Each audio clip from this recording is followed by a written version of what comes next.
नमस्कार दोस्तों। तो आज हम बात करेंगे डायमंड मैन्युफैक्चरिंग कैसे होता है। यहाँ पे आप देख सकते हैं, यहाँ पे डायमंड मैन्युफैक्चरिंग यूनिट है जहाँ पे डायमंड मैन्युफैक्चरिंग होता है। आपके पास पॉलिश डायमंड आते होंगे, लेकिन आपको मालूम नहीं होगा कि वो पॉलिश डायमंड है वो कैसे मैन्युफैक्चरिंग होते हैं। यहाँ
पे स्किल लेबर का यूटिलाइज होता है। यहाँ पे सारे के सारे जो बंदे हैं वो स्किल लेबर है।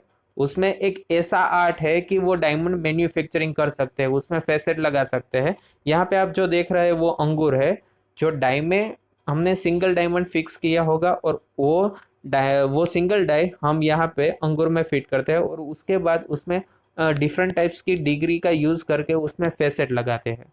अभी जो यहाँ पे डायमंड मैन्युफैक्चरिंग होता है वो 56 पेल वाला डायमंड मैन्युफैक्चरिंग होता है, जिसे हम लोकल लैंग्वेज में डबल का डायमंड कहते हैं और 56 पेल वाला डायमंड भी कहते हैं। उसको जनरली आप आरबीसी डायमंड के नाम से पहचानते होंगे, यानी कि राउंड ब्रिलियंट कट के डायमंड से आप नाम से आप पहचानते होंगे। तो यहाँ पे जो बंदे हैं वो सारे के सारे डबल के डायमंड मैन्युफैक्चरिंग कर रहे हैं।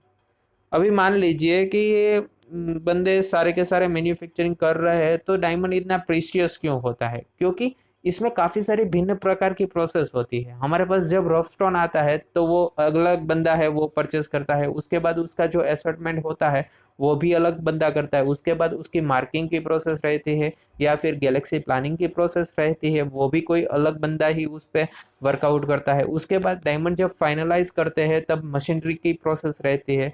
तो डायमंड की जितनी भी मशीनरी प्रोसेस आती है वो काफ़ी महंगी आती है। वो प्रोसेस करने के बाद डायमंड में हम मान लीजिए कि उसका क्राफ्ट या फिर मैन्युफैक्चरिंग यूनिट के लायक जो डायमंड है वो रफ स्टोन क्रिएट करते हैं। उसके बाद यहाँ पे डायमंड आता है और वहाँ भी कोई एक बंदा ऐसा नहीं है जो पूरा का पूरा डायमंड मैन्युफैक्चरिंग करे। उसमें भी दो तीन बंदे की रिक्वायरमेंट रहती है। एक बंदा है वो मथाड़ा करेगा, दूसरा है वो उसका पेवेलियन या हम तलिया कहते हैं पेवेलियन करता है। तो वैसे सारे के सारे बंदे हैं उसका डिफरेंट क्राइटेरिया रहते हैं, डिफरेंट टाइप्स का वर्क रहता है और उसके बाद डायमंड है वो मैन्युफैक्चरिंग होता है। यहाँ पे आप देख सकते हैं ये सरन है, उसमें हम अंगूर में जो भी डाई है उसमें डायमंड होता है, वो यहाँ पे पॉलिश होता है, उस पर फेसेट लगेगा। फेसेट लगने के बाद वो डायमंड कंप्लीट हो जाएगा और उसके बाद उसकी दूसरी सारी की सारी प्रोसेस होगी और उसके बाद हमें डायमंड है वो पॉलिश मिलता है। तो उसी लिए ये डायमंड है ये इतना प्रेशियस रहता है। काफ़ी बंदे कैसे होते हैं कि ये डायमंड मैन्युफैक्चरिंग हो गया, उसके बाद वो क्या करते हैं, जो ज्वेलर है उसको सेल करते हैं, लेकिन इन बिटवीन दो और तीन ऐसे ब्रोकरेज रहते हैं, कोई व्यापारी रहता है जो डायमंड का प्राइस दुगना या तिगना करके भी सेल करता है। इसीलिए जब आप यहाँ पे मैन्युफैक्चरिंग यूनिट में से डायमंड परचेस करते हैं तो आपको प्राइस लिस्ट बहुत कम दाम में मिलता है, अच्छा वाला डायमंड मिलता है। उसमें सारे की सारी क्लैरिटी वाइज डायमंड भी आपको चाहिए तो मिल सकता है। तो वैसे काफ़ी सारे लोग हैं वो अक्सर यहाँ पे भी कोई भी यूनिट होगा डायमंड मैन्युफैक्चरिंग यूनिट का, काफ़ी सारे हैं गुजरात में, तो वहाँ से डायरेक्टली भी परचेस करते हैं, उसको नेचुरल रफ डायमंड मिलता है।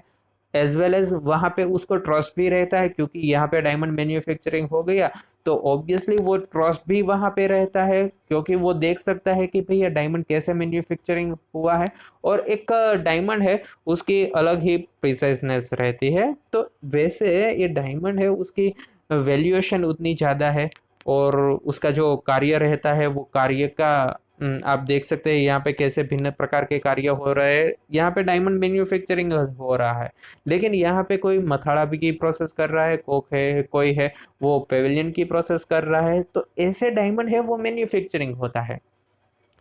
आपने काफी बार देखा भी होगा कि डायमंड है वो काफी प्रीसियस है। ज्वेलरी में से आप खरीदने जा रहे हैं तो भैया गोल्ड से ज्यादा तो महंगा उसका डायमंड है, लेकिन होगा ही क्योंकि उसमें प्रोसेस उतनी सारी आती है। जब रफ स्टोन आप परचेस करने जाएंगे तो रफ स्टोन के प्राइस लिस्ट भी उतने ज्यादा आते हैं। उसके बाद इसका जो खर्च होता है वो भी सारा का सारा इंक्लूड डायमंड में ही होता है।